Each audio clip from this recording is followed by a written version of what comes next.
we need to keep that wealth, capture it, and reuse it for government purposes for the benefit of providing services to our people.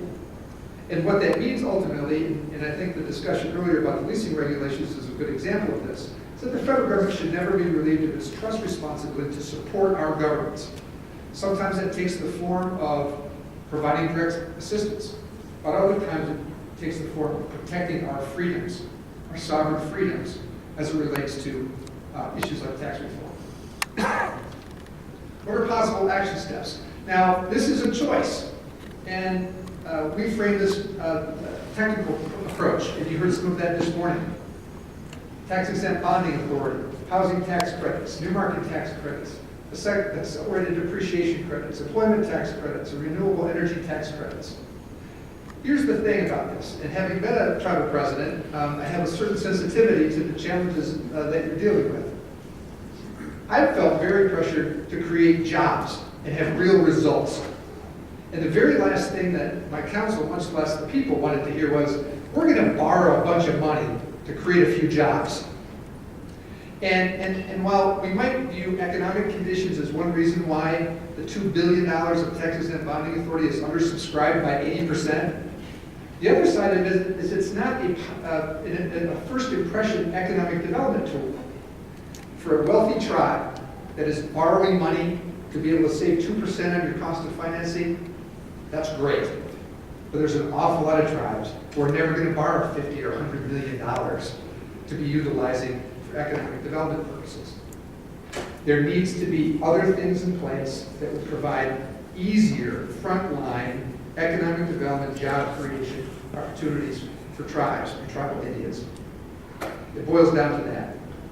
And what we've been hearing from members of Congress, from Senator Baucus, from their staff, they want to hear the big proposals.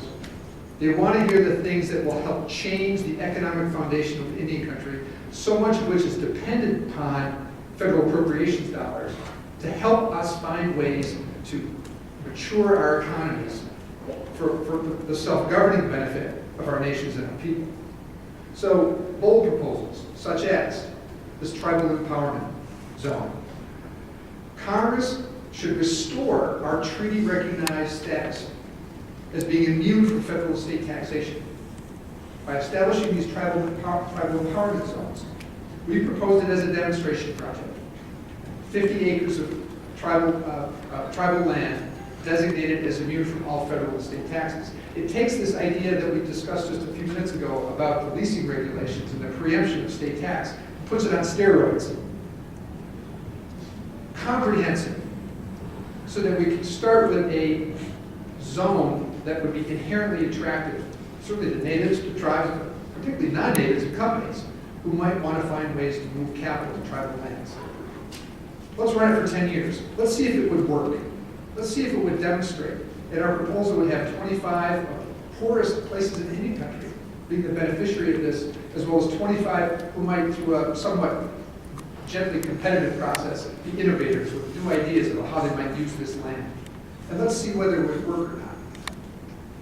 We also need to put some restrictions on it, because as I've been learning more about the way mega companies, frankly many of which are represented by my firm, can use the tax law for all kinds of clever reasons, we need to put some restrictions on this to make sure that, for example, if it's a tribal joint venture project, that the tribe gets the economic benefit of the tax incentives.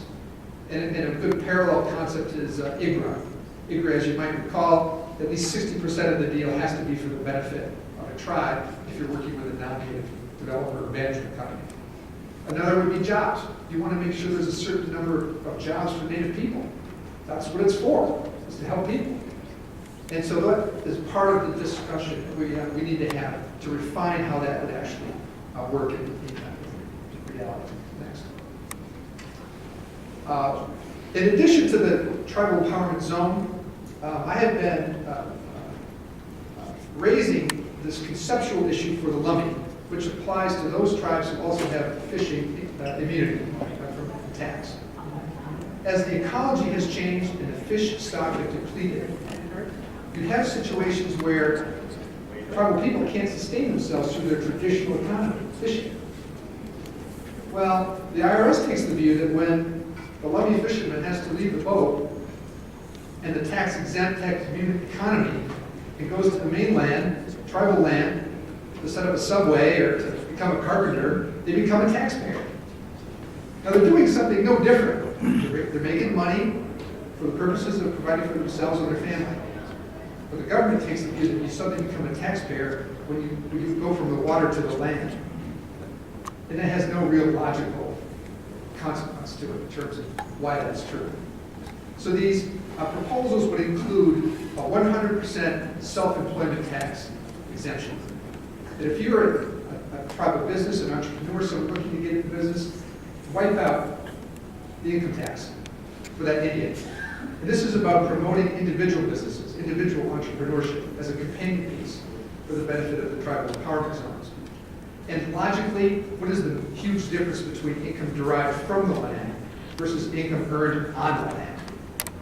Within a tribal nation, tribal community, generating income, you're protecting yourself and your family and your tribe.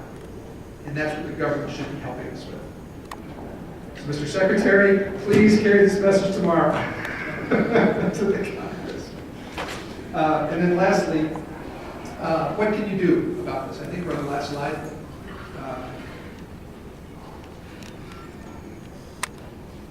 Let everybody know. Let the chairman of these committees know, Max Baucus, Dave Camp. Certainly let the president know. I should have put that on there as well. Because the more we talk about this, the more we talk about solutions that are rooted into, yeah, we are going to hold the government accountable in terms of the appropriations advocacy. But these are things that restore our freedoms. This is not about getting away with something or getting something that we never had before. This is restoring the freedoms so that we can then restore our economies. And that's what this initiative is about, and we welcome all of your participation in helping make this happen.